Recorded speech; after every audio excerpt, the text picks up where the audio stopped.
Et si la clé du bien-être, en fait, elle n'était pas seulement en soi, mais tout autour de soi? C'est une idée à la fois simple et assez radicale qu'on va explorer ensemble, l'influence. L'influence énorme de notre entourage sur notre état d'esprit. On va voir que choisir les bonnes personnes, c'est peut-être l'un des gestes les plus forts pour son propre épanouissement. Alors, juste pour commencer, une petite réflexion. Il y a un bien qui est ultra précieux, le seul qu'on ne peut jamais, jamais récupérer. C'est notre temps. La question qui tue, c'est donc, à qui est-ce qu'on offre ce trésor irréplaçable?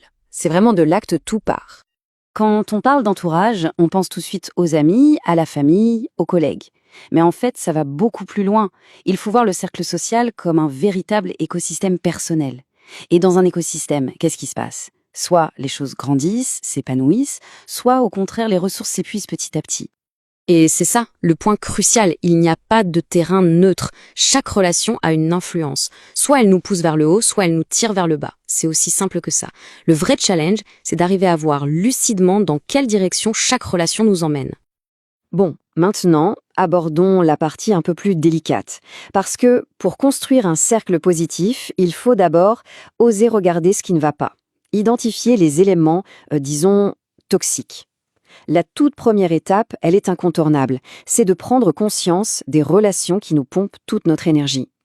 Cette expression, tirer vers le bas, elle est parfaite. C'est une sensation que tout le monde connaît. C'est subtil, mais ça fait des dégâts. C'est quoi concrètement? Eh bien, ça peut être ce pessimisme constant, ces critiques qui se cachent derrière des « c'est pour ton bien », ou encore cette personne qui, à chaque fois qu'on a une solution, elle trouve un problème. C'est cette lourdeur, cette pesanteur qu'il faut absolument éviter. En fait, la distinction est super simple à voir. D'un côté, il y a les gens qui sèment le doute, qui vident les batteries.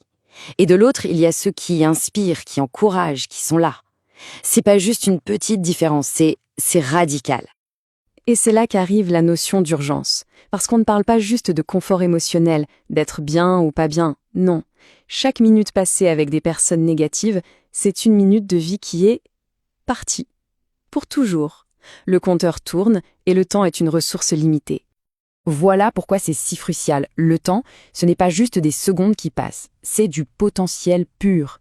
Le gâcher dans la négativité, c'est comme jeter à la poubelle une partie de ce que l'on pourrait devenir, de ce que l'on pourrait accomplir. Donc, protéger son temps, c'est un acte fondamental de respect de soi. Ok, assez parlé du problème, passons maintenant à la solution, au côté constructif. Comment on fait concrètement pour bâtir un cercle de personnes qui nous élèvent? Ça passe par l'identification des qualités qui comptent vraiment. Et le critère numéro 1, le plus important, il est limpide, la santé mentale. Tout part de là. C'est la fondation sur laquelle tout le reste est construit.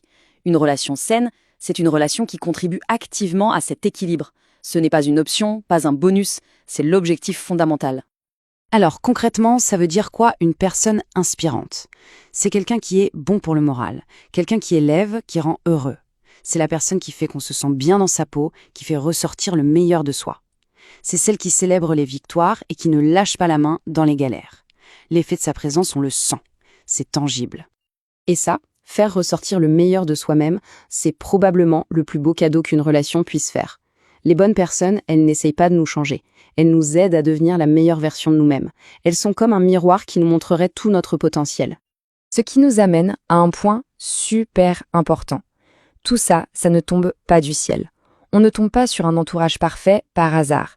Le choisir, le construire, c'est une décision. C'est un acte volontaire, une forme de soin de soi très active, qui demande du courage et de la clairvoyance. Le point de départ, c'est vraiment cette prise de conscience.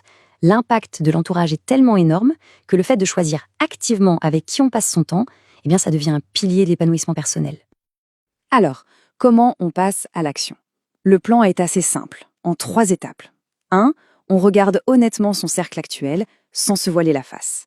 2. On intègre vraiment la valeur de son temps. Et 3. On choisit activement de cultiver les relations qui nous élèvent.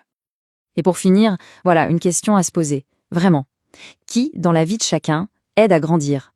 Juste prendre un instant pour y penser, c'est déjà un pas énorme. Identifier ces personnes-là, c'est la première étape pour s'assurer que son environnement est un endroit où l'on peut vraiment s'épanouir. Merci d'avoir suivi cette analyse.